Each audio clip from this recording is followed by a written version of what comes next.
इस स्थान पर आकर के लोगों को गायत्री के विषय में जानकारी दीजिए, सूचना दीजिए, उनको उद्बोधन दीजिए, उनको प्रवचन दीजिए, उनके हृदय में गायत्री उपासना की वृत्ति जागेगी। ऐसा करके उसने 3 पेज का पत्र गुरुदेव को लिख करके भेजा। 3 पेज के पत्र का गुरुदेव ने 3 लाइन में उत्तर भेजा। क्या लिखा? आपका पत्र मिला, समाचार जाने, अभी 3 ही वर्ष हुए हैं, 2 वर्ष अभी बाकी है, प्रतीक्षा की 2 वर्ष और ये गुरुदेव आए।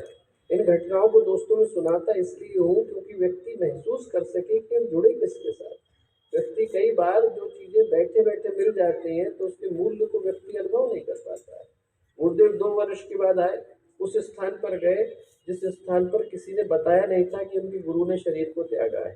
गए, अंदर से जाकर के चटकनी लगाई, चटकनी लगाने के आधे घंटे के बाद बाहर निकले, बोले तुम में से किसी का मिलने का मन हो तो जाके मिल लो। उनको नहीं पता किससे मिलना है।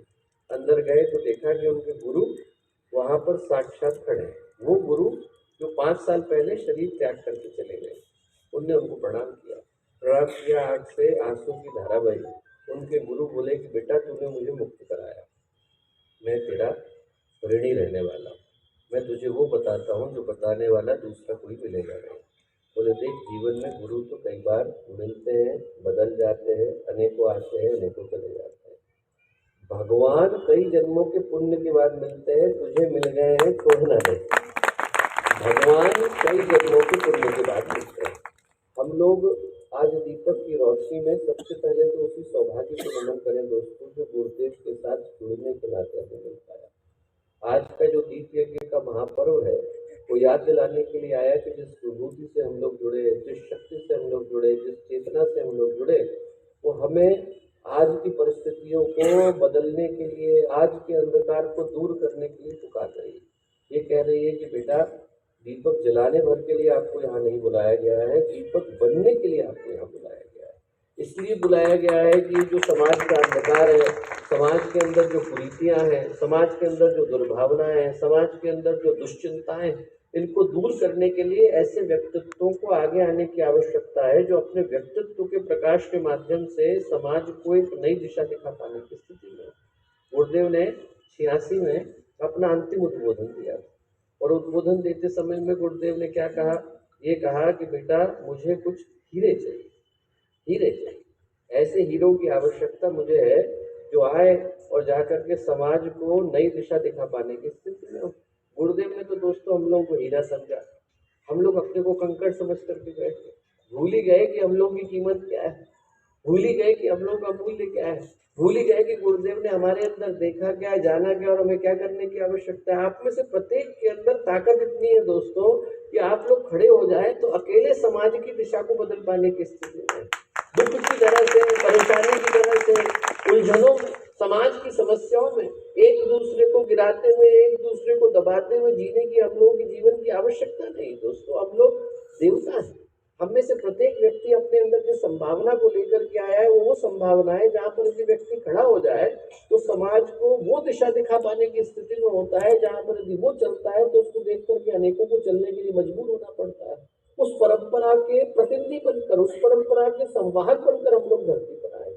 जो आज का दिन है वो यही याद दिलाता है कि हम लोग अपने अंदर छुपी उस देवत्व की संभावना को पहचाने जिसको लेकर के प्रत्येक गायत्री परिवार की आत्मा का धरती पर आगमन हुआ। आप में से एक व्यक्ति ऐसा नहीं है, और इस बात को मैं कहने के लिए नहीं कह रहा हूँ, इस बात पर मेरा दृढ़ विश्वास है कि गायत्री परिवार का प्रत्येक व्यक्ति, प्रत्येक कार्यकर्ता, चाहे वो आज जाना हुआ है, चाहे अनजान है, चाहे वो छुपा हुआ है, चाहे वो पीछे बैठा है, चाहे वो आगे खड़ा है, चाहे मंच पर है, चाहे उधर की तरफ खड़ा है, ऐसा एक व्यक्ति नहीं है जिसको गुरुदेव ने बिना जाने, बिना पहचाने, बिना उसकी कीमत को जाने यहाँ पर बुलाया हो। हर व्यक्ति वो है जिसको खींच करके बुलाया गया है और ये सोच करके बुलाया गया है कि उसे आगे बढ़कर समाज को नई दिशा दिखाने की आवश्यकता है।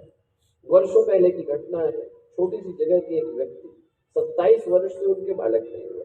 उनके मन में हुआ कि साहब मुझको एक बार कोई ना कोई शक्ति, इधर उधर जाते थे, मंदिरों में प्रणाम करते थे, मंदिरों में गए, आश्रम में गए, संतों के यहाँ गए, महाराज के यहाँ गए, कहीं से कोई आशीर्वाद मिला नहीं। उनने अपने एक मित्र से कहा, मित्र ने कहा कि साहब एक बहुत बड़े संत हैं, उनसे मैं जाकर के प्रार्थना करता हूँ। गुरुदेव से जाकर के बोले, गुरुदेव ने कहा अच्छा ठीक है बेटा, मैं उसके पास एक आत्मा भेज देता हूँ।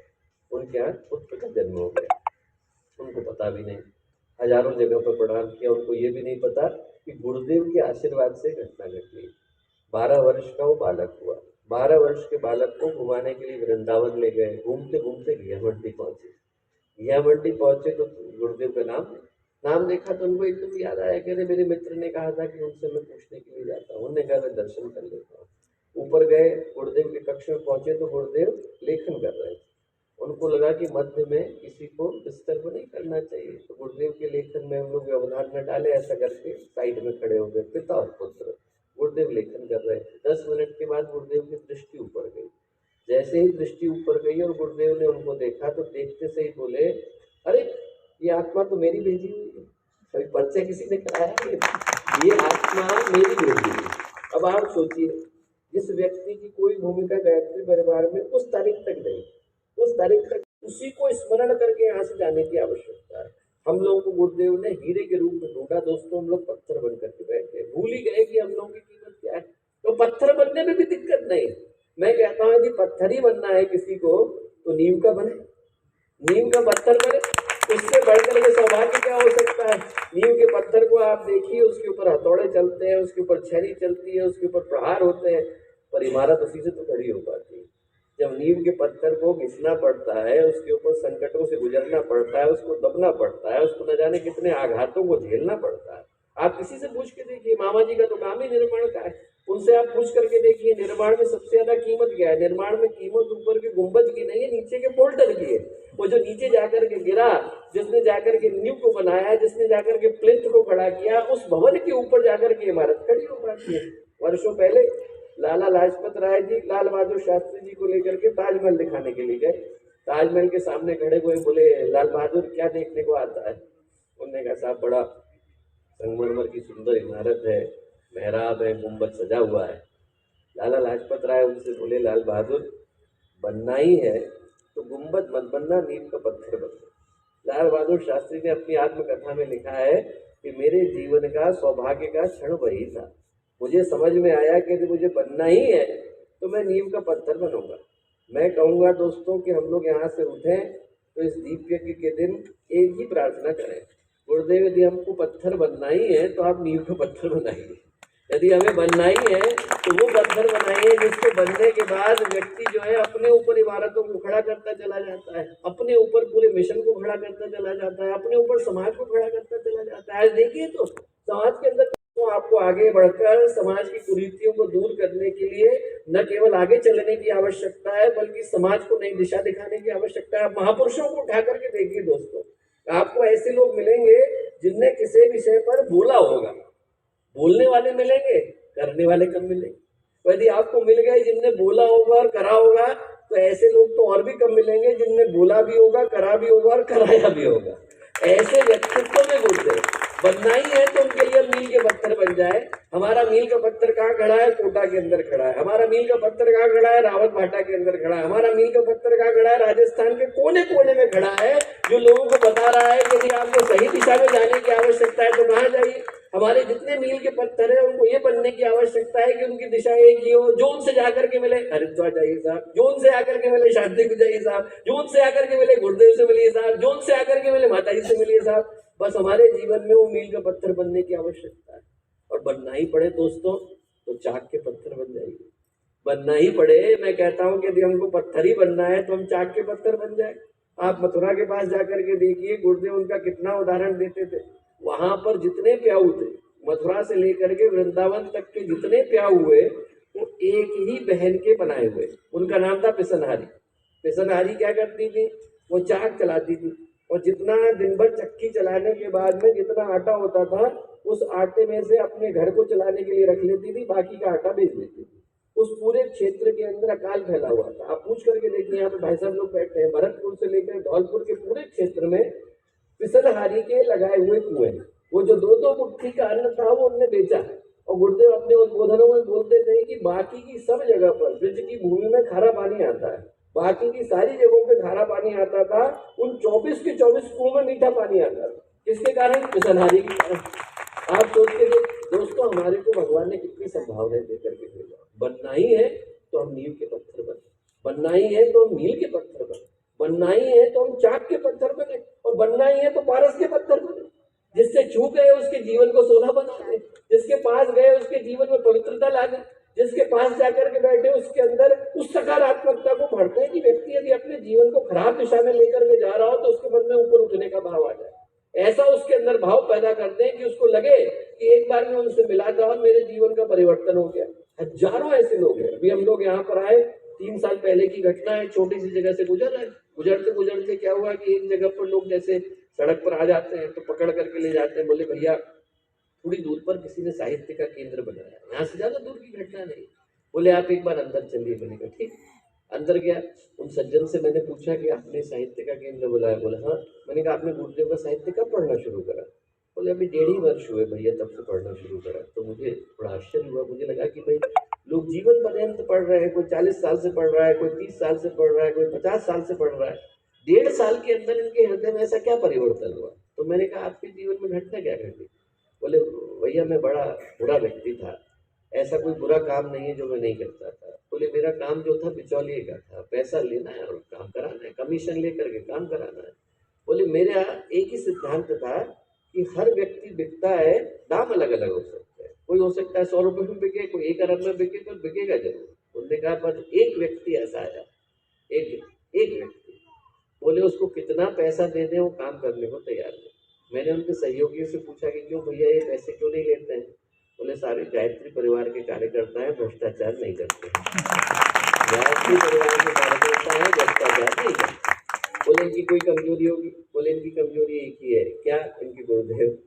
बोले आप कुर्ता धोती पहन करके जाओ, इनसे बात करो, आपसे बात करने को तैयार हो जाएंगे। बोले मैं कुर्ता धोती पहन करके गया, उनसे बात करी, वो व्यक्ति जो मुझसे करके गए, स्थापित करके गए, और मेरा काम जो वो 1 साल से नहीं कर रहे थे उसको भी निःशुल्क करके गए। उनको लगा गायत्री परिवार का व्यक्ति।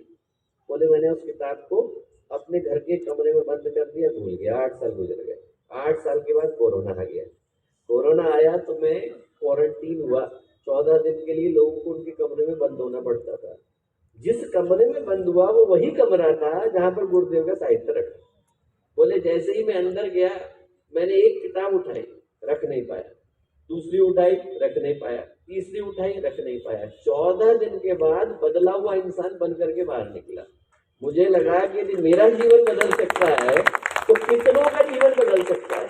वो वहां से बाहर निकले तो उनके मन का जितना संकल्प था, उनने जितना पैसा लिखा था, वो सारा का सारा उनने लेकर के उधर सुनसान में, बीहड़ में, वीराने में, दूर दूर तक रेगिस्तान साहित्य का केंद्र बना दिया। क्यों? क्योंकि एक पुस्तक ने उनके जीवन को बदला।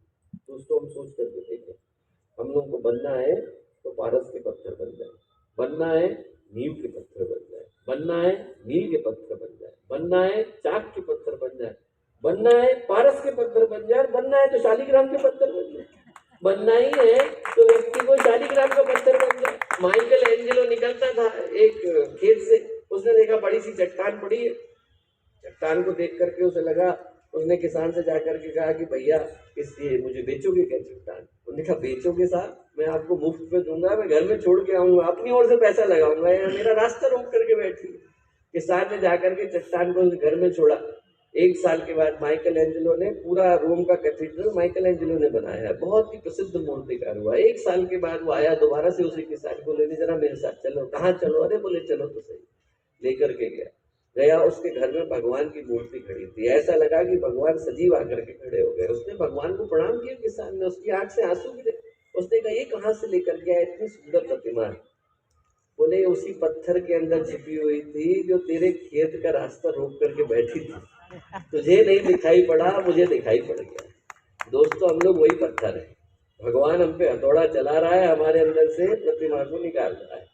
निकलने के लिए जो तैयार होता है उसके अंदर से वो निकल करके आता है, जिसको देख करके प्रतिमा को आनंद आता है, सामने प्रणाम करने वाले को आनंद आता है, जो उसके पास बैठता है उसको आनंद आता है।